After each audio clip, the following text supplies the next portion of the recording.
거의 대부분 무죄를 선고한 우인성 판사에 우리가 관심을 가져야 됩니다. 맞습니다. 이 정말 아주 잘못된 우인성 판사 그리고 대한민국 사법부의 인식 체계에 대해서 우리가 계속해서 관심을 가져야 됩니다. 우리 사회의 발목을 너무 심하게 지금 잡고 있습니다. 지금 나아가려고 하는데 사법부가 발목을 잡고 있어요. 그렇습니다. 기득권의 반발을 뚫고 어렵게 상법 개정하면 뭐합니까?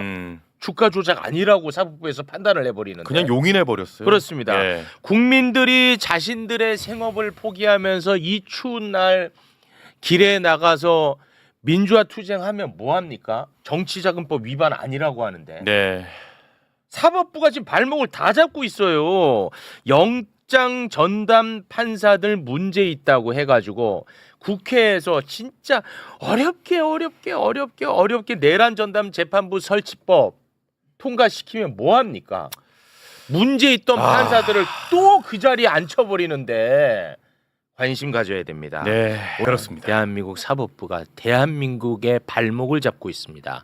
이걸 낱낱이 파헤쳐야 됩니다. 왜냐하면 지금 어제 선거에 대해서 비판적 시각을 갖고 있는 사람들도 굉장히 이상하게 비판을 하더라고. 이게 잘못된 거거든. 이게 틀린 거야. 말이 안 되는 있을 거죠. 수 없는 일이야. 그런데 뭐 비판적 시각을 갖고 있는 변호사도 너무 이 법리에 얽매여서 보수적으로 판단한 게 아쉽다. 이런 식으로 비평을 하는데 뭐 그런 좋다. 게 아니야. 이거는 아예 잘못된 거예요. 아예 잘못된 거라고. 예. 자, 어디가 어떻게 심각하게 잘못된 것인지 지금 확인하러 가겠습니다. 자, 그러면 지금부터 하나하나 따져보도록 하겠습니다. 김건희 특검은 김건희에 대해서 15년을 구형을 했거든요. 자, 구형을 어떻게 한 것인지 그거 다시 한번 좀 보고 가겠습니다. 자, 도이치모터스 주가 조작 의혹과 관련한 부분, 그리고 통일교로부터 금품 수수한 혐의 있지 않습니까? 그 징역 11년에 벌금 20억, 그리고 추징금 8억 1,144만 3,596원을 구형을 했고요. 명태균으로부터 여론조사 무상수수 혐의, 요거는 징역 4년에 추징금 1억 3,720만 원을 구형을 했습니다. 도합 징역 15년, 벌금 20억, 추징금이 9억 4,864만 3,596원이었습니다. 네, 이렇게 이제 김건희 특검이 구형을 했는데 어제 어이없는 우인성 판사가 거의 대부분 무죄 선고를 내렸거든요. 1심 선고 간단하게 정리 한번 해주시죠. 자, 도이치모터스 주가 조작 의혹과 관련해서는 무죄, 통일교로부터 금품 수수 혐의, 요거 알선수재인데요. 징역 1년 8개월에 추징금 1,281만 5천 원이었습니다. 그리고 명태균의 여론조사 무상수수 혐의 무죄입니다. 그래서 합의 징역 1년 8개월에 추징금이 1,281만 5천 원입니다. 벌금은 빵. 벌금 20억 다 까줬습니다. 지금도 저 댓글에 야 최욱이 이제는 너도 과거에 방송 잘못한 거 사과하고 우판사 인정하라 이렇게 하는데 자, 좋습니다. 자, 그러면 지금부터 하나하나 살펴볼 테니까 우리가 틀린 부분이 있으면 그때 하나하나 쪼개서 지적을 해주시면 좋을 것 같습니다. 뜯어봅시다. 판결이 얼마나 이건 생각이 다른 게 아니라 얼마나 잘못된 판결을 했는지 하나하나 지금부터 살펴보도록 하겠습니다. 먼저 우인성 판사는 국민을 대단히 우매한 인간으로 만들고 시작을 합니다. 시작부터. 김건희가 유죄라고 생각하는 사람들은 김건희가 권력을 잃었기 때문에 무지성으로 비판하는 사람이라고 만들어버립니다. 정말 이게 너무 화가 나요. 자, 재판 시작과 동시에 굳이 안 해도 될 말을 우인성 판사가 하는데요. 그 부분 이어폰 착용해 주시고 함께 듣겠습니다. 판결 선고에 앞서 몇 말씀 드리겠습니다. 옛말에 형무등급 그리고 추무리불량이라는 말이 있습니다. 법의 적용에는 그 적용을 받는 사람이 권력자이든 아니면 권력을 잃은 자이든 예외나 차별이 없어야 합니다.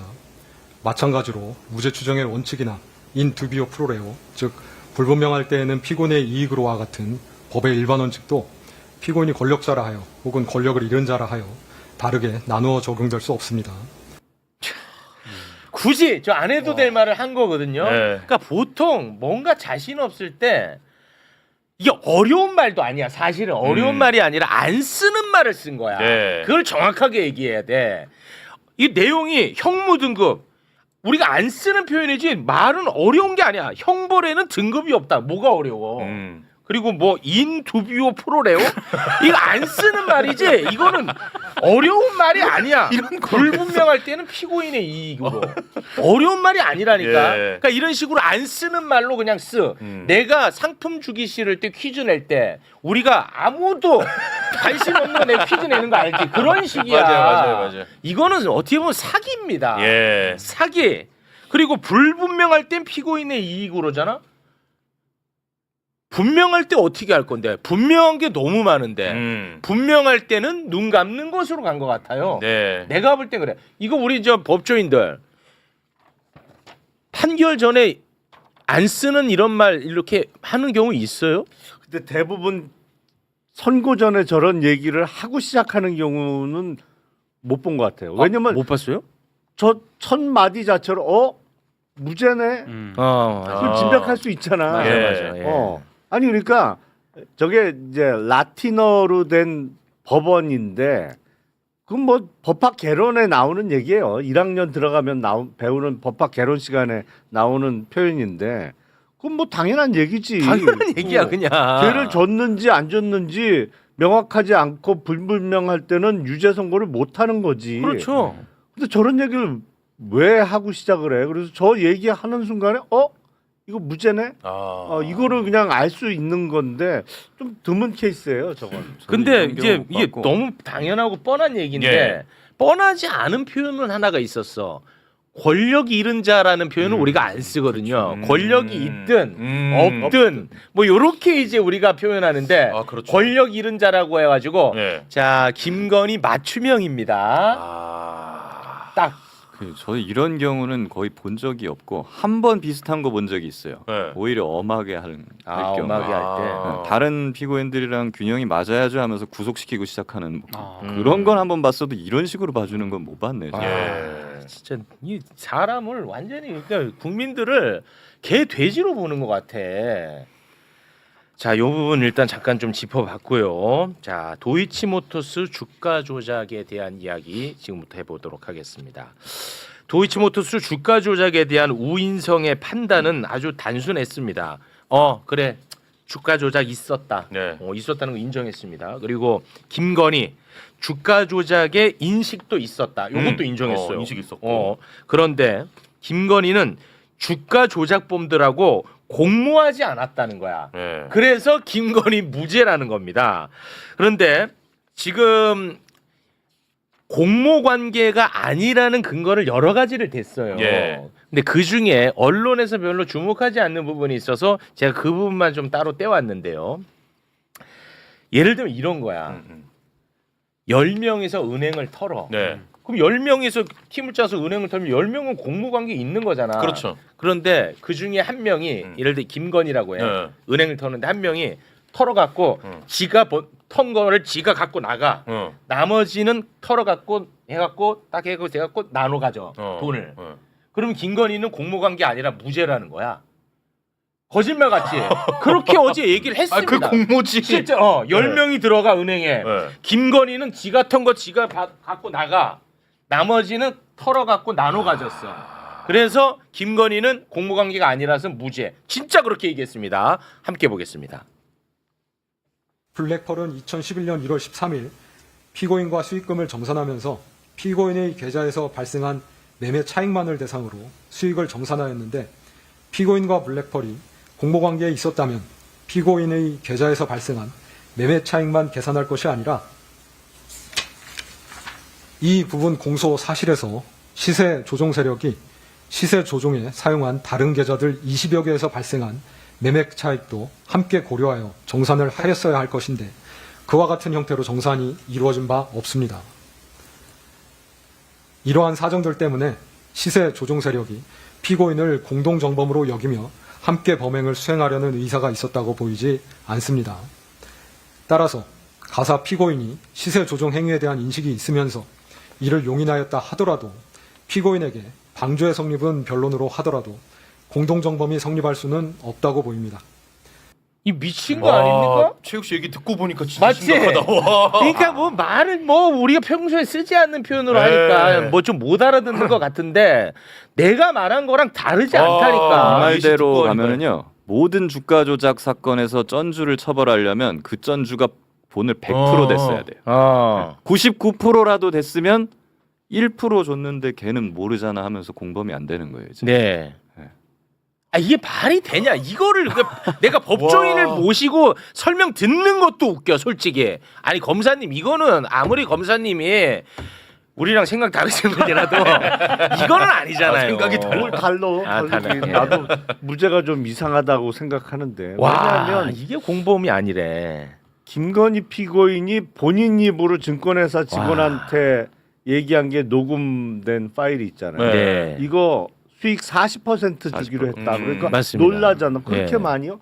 아니 그러니까 주가 조작은 계좌 하나 갖고 못 하죠. 네. 그러니까 김건희 계좌만 갖고는 주가를 띄울 수가 없어요. 이제 주가 조작을 하기 위해서는 띄우는 거, 올리는 것도 중요하지만 떨어지지 않게 방어해야죠. 받치는 것도 중요하잖아요. 맞습니다. 그러니까 김건희 계좌 하나 갖고는 그게 안 돼.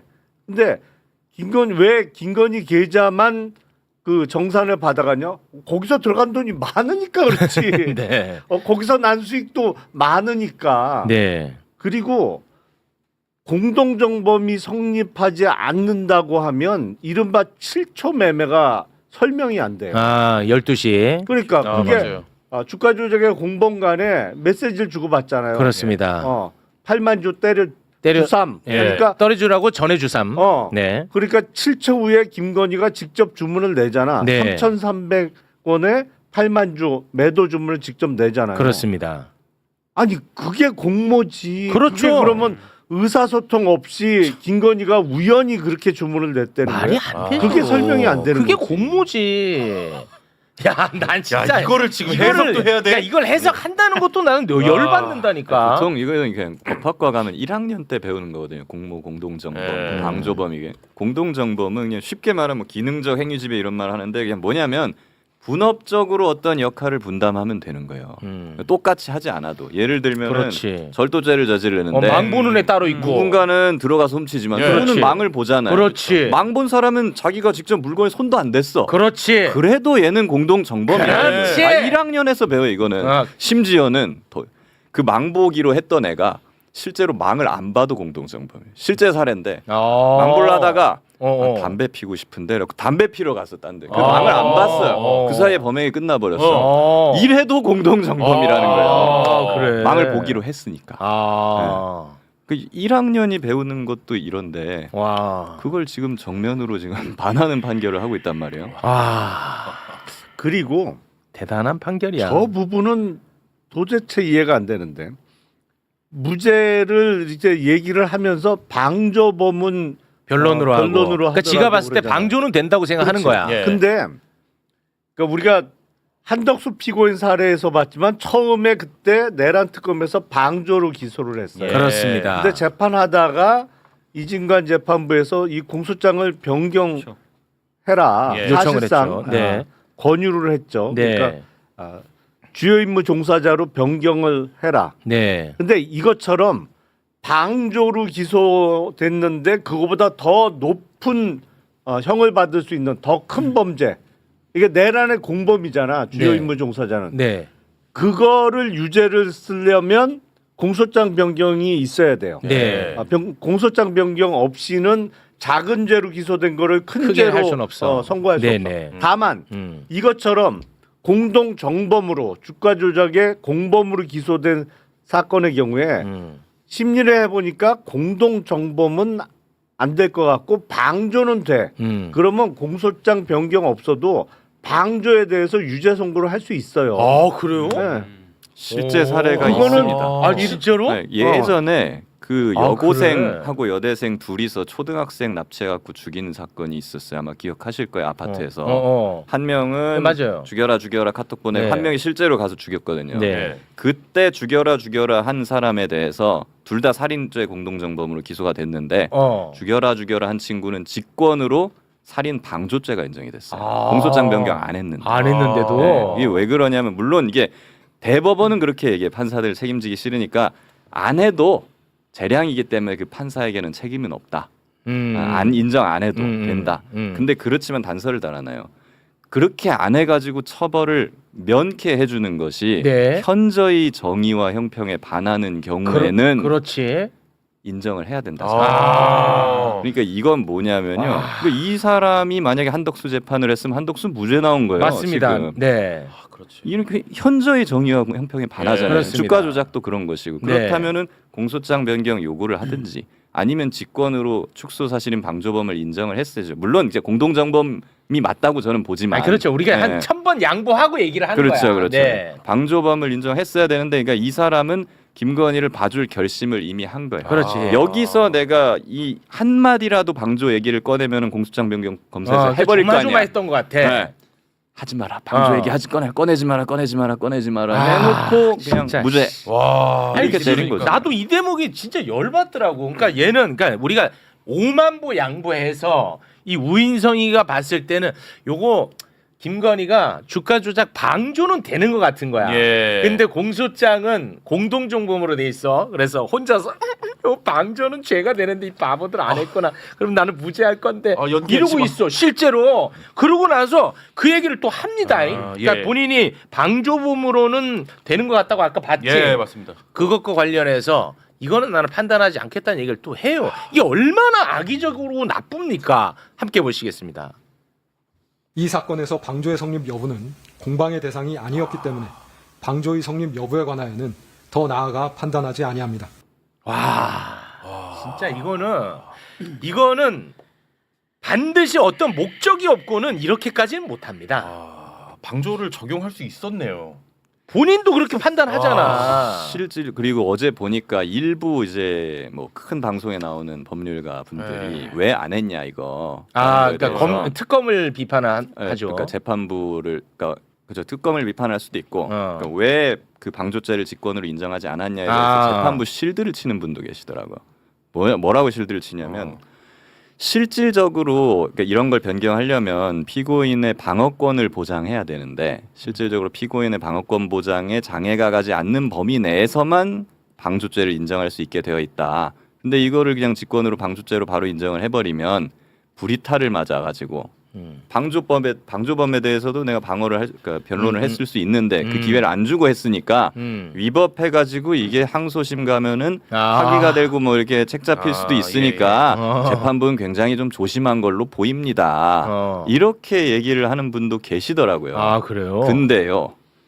실질적으로 방어권에 지장이 없는 범위라고 했잖아요. 근데 사실 주가 조작에서 김건희가 계좌를 주고 돈을 빌려주고 이야기를 하고 한 그 공모한 것들, 가담한 것들이 모두 심리 대상이 됐습니다. 네. 모든 사실관계는 다 밝혀졌고 다만 여기에 대해서 이걸 어떻게 평가할 거냐, 네. 이게 공동정범일까 아니면 방조범일까 그렇죠. 판단만 남은 거거든요. 그렇죠, 그렇죠. 그렇기 때문에 추가적인 어떤 사실관계나 이런 걸 논할 이유가 없어요. 그렇죠. 그렇기 때문에 실질적으로 이걸 방조범으로 인정하더라도 피고인의 방어권을 뭐 지장이 있다거나 전혀 행할 아니지. 우려가 전혀 없는 겁니다. 그렇지. 이해가 된다. 그리고 정백보 양보해서 진짜 그런 것 같으면 재판장이 그럼 성명을 하든지 네, 이거 방조범으로 될 수도 있을 것 같은데 그에 대해서 의견 한번 내세요 하고 한마디만 재판할 때 던졌으면 되는 거예요. 그렇습니다. 그렇죠. 근데 옳으신 말씀이고 100번을 양보해서 그럼 방어권 그 보장하기 위해서라면 변론 제기할 수 있는 거예요. 변론 제기해서 방조범으로 공소장 변경해봐라 네. 라고 얘기하고 이거에 대해서 피고인 측 의견 내라. 네. 그러면 방어권 행사 기회를 주는 거잖아. 그렇죠. 네. 충분히 할 수 있죠. 그렇게 그렇습니다. 해도 뭐 잘못된 게 아닌데 이런 망구 얘기 없이 왜 다 무죄 쓰고 방조는 될 것 같은데라는 사족을 이게 왜 진짜 사람 붙이냐고. 열받게. 실제 재판에서는 그거 많이 나와요. 성명 준비 명령이라고 그냥 종이로 막 보내요. 검사 피고인한테 방조범에 대해서 의견 내세요 이런 식으로 많이 옵니다. 그런 거. 많이 와요. 예. 저 제 재판에서도 한 5번 받았으니까. 아, 성명 준비 그랬어요? 명령에 그러니까 내가 볼 때 이거 부족해 공소장이 이상해 제대로 고쳐와. 라고 한 4번 5번 하거든요. 판사가 계속 바꾸라고 합니다. 검사한테도 그래요? 그렇고. 근데 저는 이제 한 말씀 드리고 싶은 게 이분이 그럼 예전에 어떤 판결을 했는지 궁금하잖아요. 우인성 판사. 네, 우인성 판사가 근데 제가 보니까 대체로 어떤 패턴이 있냐면 네. 피고인이 엘리트, 소위 말하는 대한민국에서 엘리트 의사라든지 아니면 변호사라든지 이럴 때 봐주기 판결을 많이 했어요. 실제로.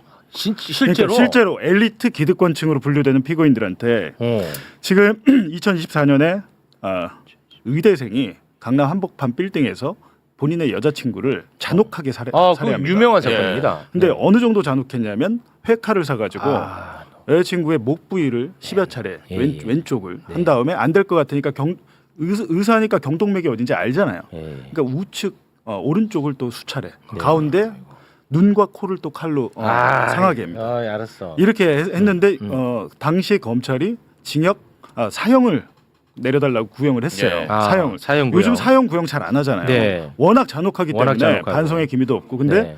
우인성 부장판사가 1심 판사였는데 징역 26년을 내렸습니다. 와 대폭 깎았네. 예. 이거는 고의적인 살인이고 반성의 기미도 없는데 나중에 그때도 이랬던 것 같아. 판결문에 없는 얘기를 좀 한 거예요. 이 의대생에 대해서 이 의대생이 보니까 2018년에 수능 만점자 전국 수석을 한 네. 친구예요. 네. 근데 그리고 연대 의대생이었고 네. 근데 사회적 기여를 할 수 있다 얘가. 나중에 사회적 기여를 할 수 있다면서 재범의 우려가 없다는 식으로 얘기를 한 거예요. 판결문 그러니까 선고할 때. 그게 나중에 알려지면서 방송에 나와서 난리가 났더라고요. 근데 2심 재판부에서 무슨 소리야 하면서 징역 26년을 더해가 그러니까 플러스해서 징역 30년에 5년의 보호 관찰을 추가로 때립니다. 35년을 35년. 한 거예요. 얘는 네. 이제 안 되는 거잖아요. 얘는 사회적으로 봤을 때 보호 관찰이란 거는 나오면 또 그럴 거 위험하다는 같으니까 거지. 예. 이렇게 된 케이스가 있고 강용석 변호사가 2021년에 가로세로 연구소에서 강용석과 김세희가 이재명 후보가 중고등학교를 안 나왔다. 소년원에 있었어. 범죄를 저지르고 이렇게 얘기했잖아요.